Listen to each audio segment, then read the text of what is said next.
Be helpful if I turn my mic on, huh? Welcome inside Riverside Arena, game number 2 between the Austin Bruins and Janesville Jets. My name is TJ Shalat, voice of the Austin Bruins. Happy to have you alongside.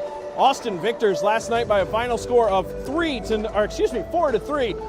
The hero of the night, Walter Zacher, with 2 goals in the game. Tyler Shea, 17 saves on 20 opportunities. A good game for the Bruins last night. They came out, they got that early first goal lead against a team in Janesville who already had 2 games coming in, so they were used to it, whereas the Bruins were just getting started with their regular season. They were taking on a team that was much more seasoned anyway, or at least a little bit more seasoned in regards to the 2020-21 season. Bruins get that first goal lead, but unfortunately, they didn't keep it very long before Janesville was able to come back, get 2 goals in under a minute to take the lead in that first period. Bruins battled back to tie the game not once, not twice, but 3 times. They would come back and tie the game and even things up and ultimately win the game thanks to Walter Zacher.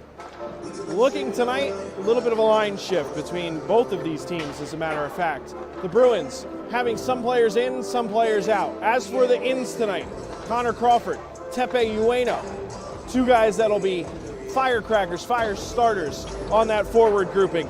Ben Oakland, we didn't see him last night either, nor did we see Jake Jensen. So the forward group very different tonight for the Austin Bruins.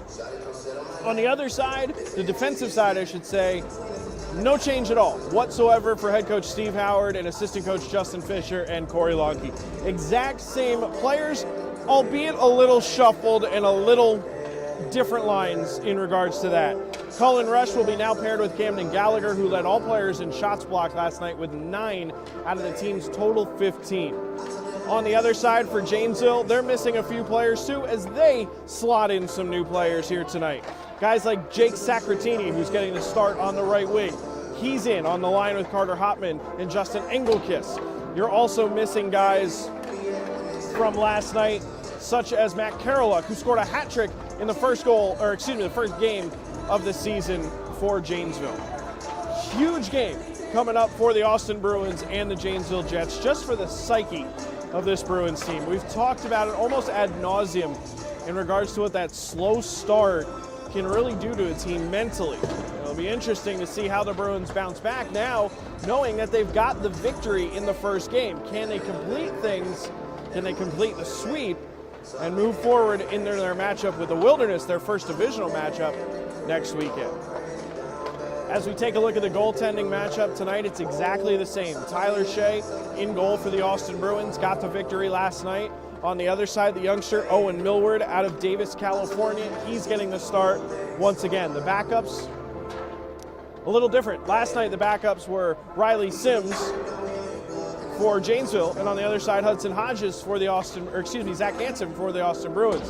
Tonight, it's Hudson Hodges as the backup and Eli Bowers the backup for Janesville. We'll be having this game right here on Hockey TV. We'll have this game on Power 96 as well, but I want to keep looking back to last night, and I want to talk about the special teams. Austin Bruins finished first in the division last year in power play. They were tied for first in conversion rate. They're off to a good start already this year. 2 for 4 last night on the power play. Their first 2 goals of the game, as a matter of fact, on the power play last night as well. On the other side, Janesville came in with a very solid penalty killing unit, killing off all 8 of the first penalties they had seen this season. They surrendered 2 out of 4 last night to move to 10 for 12 on the season. Let's see if the Bruins can exploit that a little bit more with their speed. Austin is not shuffling up the top 6 at all.